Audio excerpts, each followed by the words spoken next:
Well, if I'm honest, I have to admit that I have a love-hate relationship with Paul. On one hand, his writings have been used by fundamentalist Christians to justify slavery, oppress women, and degrade the LGBT community. Beyond that, he strikes me as somewhat arrogant with his repeated boasts of equal status to the likes of Peter, James, and John. And some of his teachings even seem to contradict those of the Jesus who is portrayed in the Gospels. All that being said, without Paul, Christianity as we know it wouldn't exist. Paul's contributions to the New Testament include at least 7 of his letters to various churches, some written even before any of the Gospels. And because Paul was one of the earliest and most effective missionaries of his time, Christianity eventually overtook the entire Roman Empire, giving it a foothold among other major world religions. But another reason why it's worth our while to pay a bit of attention to Paul is because of what took place in this morning's reading. We don't know a whole lot about Paul prior to his conversion experience, but we know enough. We know he was a fanatical extremist noted for his hatred of Christians because he believed the teachings of Jesus violated Mosaic law. He harassed and jailed followers of the way, as they were called at that time. We know that he was a bystander who watched as Stephen, a deacon of the early church, was stoned to death by temple authorities.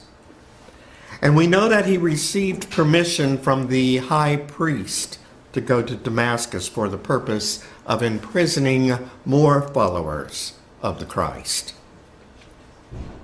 As far as Paul was concerned, the teachings of Jesus were seen as a threat to Mosaic law and considered to be heretical.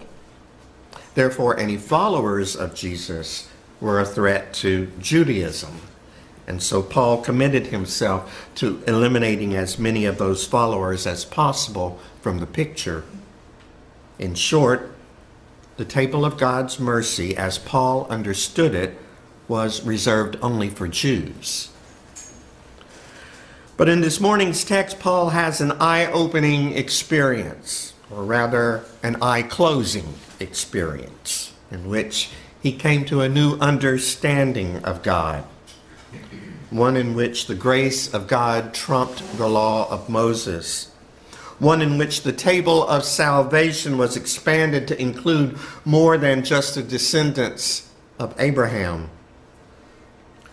As the story goes, Paul was on his way to Damascus to seek out Christians so that he might put them under lock and key. But along the way, he was struck down by a blinding light. And while he was crawling around on the ground, trying no doubt to regain his senses, he heard the voice of Jesus ask him why he was persecuting Jesus, followed by instructions to go to Damascus, where he would receive further information. So Paul, now a blind man, was taken by the hand like a little child and led by his traveling companions to a house in Damascus, where for 3 days he continued to be blind, during which time he ate and drank nothing. Sometimes we have to be knocked off our high horse before we can embrace the ways of a God whose unconditional love extends to everyone. If we allow the Spirit to have her way with us, then it often means rethinking our previous notions of God's grace. And as we re-examine our beliefs about God, it might even feel as if we're groping our way through spiritual darkness in much the same way Paul must have fumbled his way for the next 3 days. Our text says that He went without food or drink during that time. And when the Spirit is working in us, we may find that we need to give up that which has nourished us in the past, such as our preconceived notions about what God's grace looks like and to whom it is extended. This spiritual darkness is a time marked by doubt and uncertainty, one in which everything we hold to be true is challenged. Paul couldn't have known it at the time, but God had big plans for him. But he would need to experience an attitude adjustment before those plans could be realized. An attitude adjustment that would involve the participation of the very ones Paul was persecuting. In our text, even while Paul was trying to make sense of everything that had happened to him, God was hard at work in Damascus, instructing a follower of the way named Ananias to restore Paul's sight by laying hands on him. Having heard of Paul's notorious reputation, Ananias wasn't too keen on the idea, but in the end obeyed God. He entered the house where Paul was standing, and addressing Paul as his brother, he gently laid his hands upon Paul, causing his vision to be restored. But how Paul saw the world afterward was much different than the way he had seen it prior to his Damascus Road experience, because now he understood that God's table of grace wasn't limited to Jews, but was much larger than he could have ever imagined. It was a table large enough to accommodate his hated enemies, too. And so the question for us today is the table at which we experience God's grace big enough to include our opponents, the very ones who we feel have it all wrong? Paul was sincere in his belief that Christians were a threat to all God-fearing folks. Who have we said can't possibly be Christian if they believe differently than we do? The Church of the Small Table is what John Pavlovitz calls a group of well-meaning but carefully managed imposters, all sharing only those things they believe will secure their spot and sustain their inclusion. Some of the shared beliefs of today's small table churches include their own narrow views about sexual orientation and sexual identity. But they also may include views about political affiliations, gun control, and immigrant status.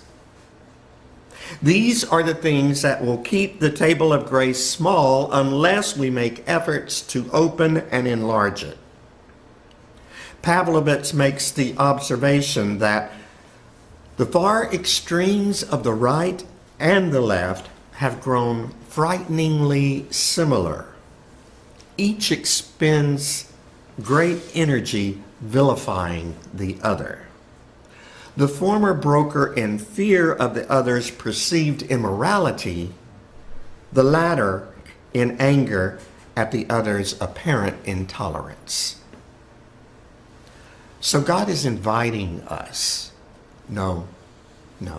God is commanding us to enlarge our tables.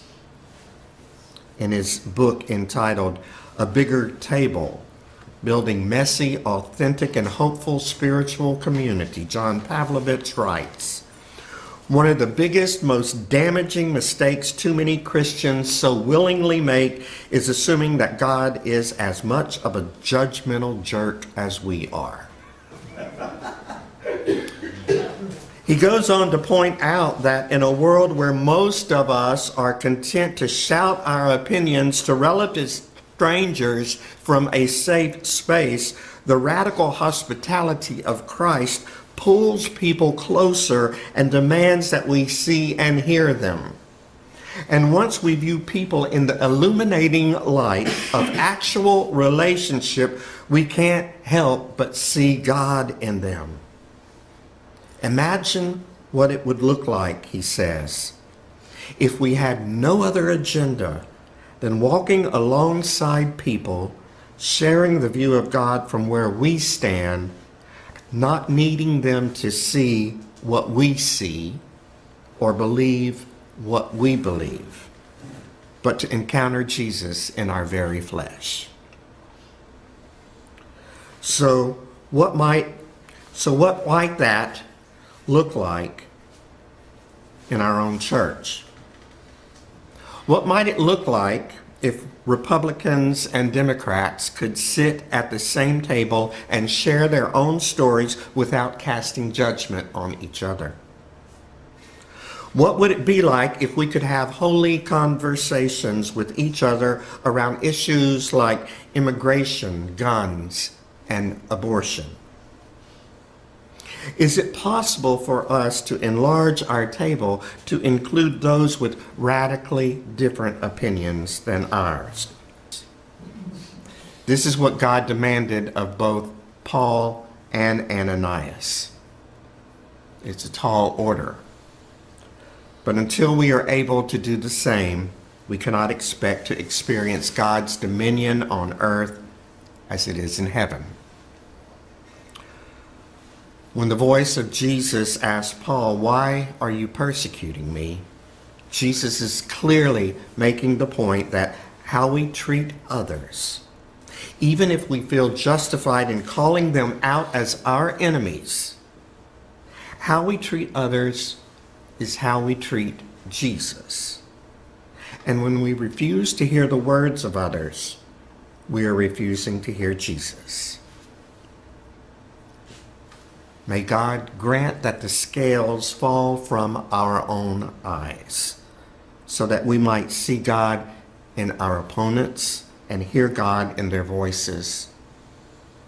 And may we do the difficult and messy work of extending our table to include everyone, no exceptions. Amen.